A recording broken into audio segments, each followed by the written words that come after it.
Tentree just hit a milestone of planting over 100 million trees. But a lot of people ask, do we really plant the trees? Well, the short answer is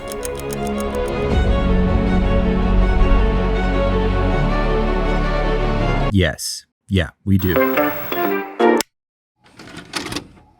So I guess if that's all you wanted to know, then you can skip the rest of this video. But I want to take you on a journey through the coastal mangrove estuaries of Kenya with me. So our boat is sinking. To meet the people and see one of the places where we plant trees. Before we get into that, let me introduce myself.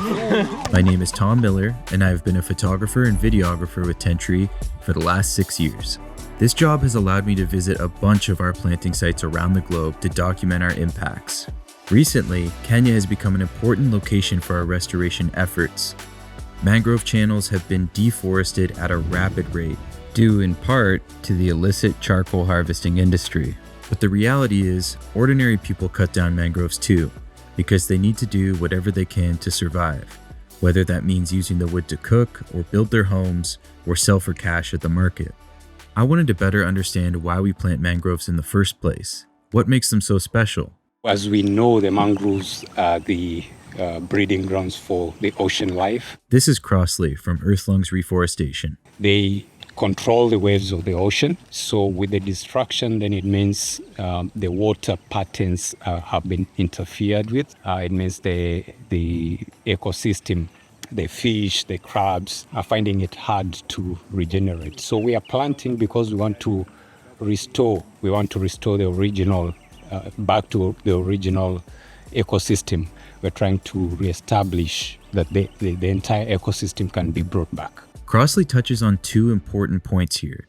Mangroves have elaborate root systems that can create a safe place for fish and crabs to spawn. These marine creatures are a food source for local communities, but they're also a source of income for fishermen. Secondly, these root systems control the waves of the ocean by breaking up storms as they hit land and act as a natural barrier for communities that live on the coast. As we visited different planting sites each day, it became clear that the areas that were deforested had a really hard time growing anything back. They became almost hard, dry parking lots of mud where nothing could grow or survive. So we've established that mangroves are incredibly important to the ecosystem of coastal Kenya, but how are our tree planting efforts affecting the communities there? I went in about a month ago. This is Victor, CEO of Earthlungs Reforestation. And I asked the women folk there and asked them how are they getting affected by the increase of kerosene prices. How do they manage their cooking? How do they manage their lighting? And they said, you know what, Victor, we no longer know what the price of kerosene is. Out of the money that we received, we've been able to install solar units within our houses. They are no longer on kerosene, they are now on solar. But when you look at the overall impact in terms of environmental protection, that means a percentage of fossil fuel has gone down. Diseases that could come out of inhaling fumes by school-going children are no longer there. Chances of making meals that have a taste of kerosene in them is no longer there. So when these people talk about it, they may be looking at the positive impact of receiving a salary and buying solar systems. When most people think about tree planting, of course they consider the natural benefits to the environment and the climate.